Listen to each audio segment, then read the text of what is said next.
Hey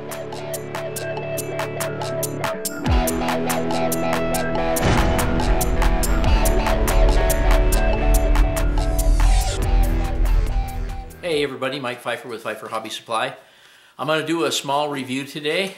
It's only going to be a few minutes, but we all have tools, and we have tools that we use quite frequently, and we have tools we like and tools we don't like. I am going to review these right here. It's the Squadron Products 4-pack of premium micro tweezers. It's an SQ10315.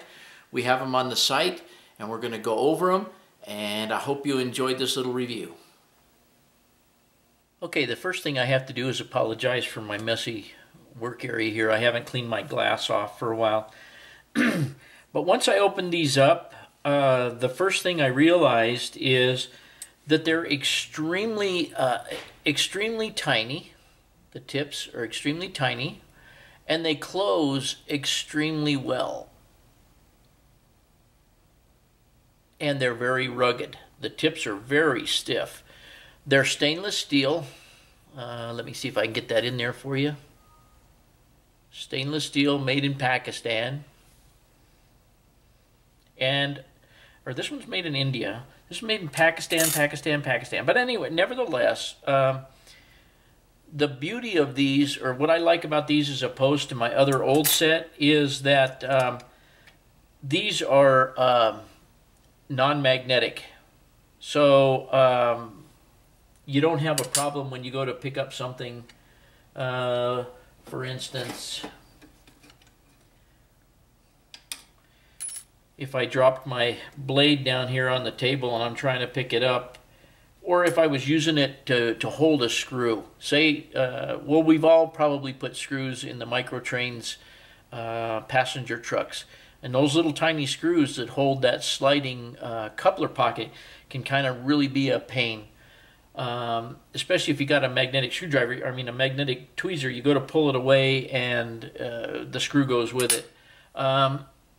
I have another set here, and I don't know where I got these. I've had them for a long time. They're made in Switzerland, but they, as you can see, they are magnetic. Which, like I say, if you want to let go of something, you can't. Whereas the stainless are not magnetic. There's 4 different types in here, and Gavin's been using this one already. But nevertheless, this one here is a clamp and hold type. So you could put, for instance, my X-Acto blade in it. If I was doing something, say that was a part, and I was doing something with it, you can hold it with that. And if I want to let go, simply open it up. This is a kind of a wider tip on this, maybe for holding, say, wooden walls on a laser kit or something like that you're painting.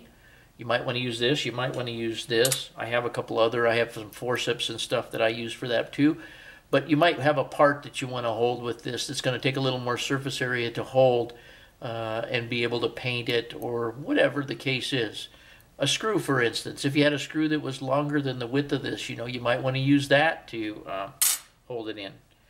We have an angled pair in case you got to reach down inside of a locomotive or something, or a building, and pick something out of there, which is pretty handy.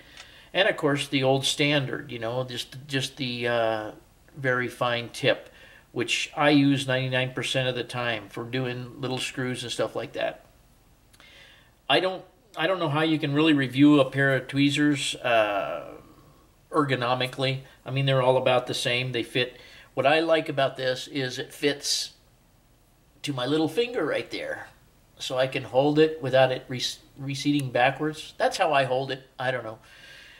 Maybe it doesn't make any difference how you hold it, and I'm sure it doesn't. But nevertheless, I think they're quality made. I like the fact that they're non-magnetic. I like the fact that you get 4 different styles, and if you didn't have any tweezers, you could certainly get these, and you'd have, I believe, every tweezer that you would need. So anyway, I hope you enjoyed the short video, and that's about it for today on this one. Well, everybody, I hope you found some use in that review of the Squadron tweezers. And it's just another tool that's perfect for your toolbox. And as usual, thanks for watching.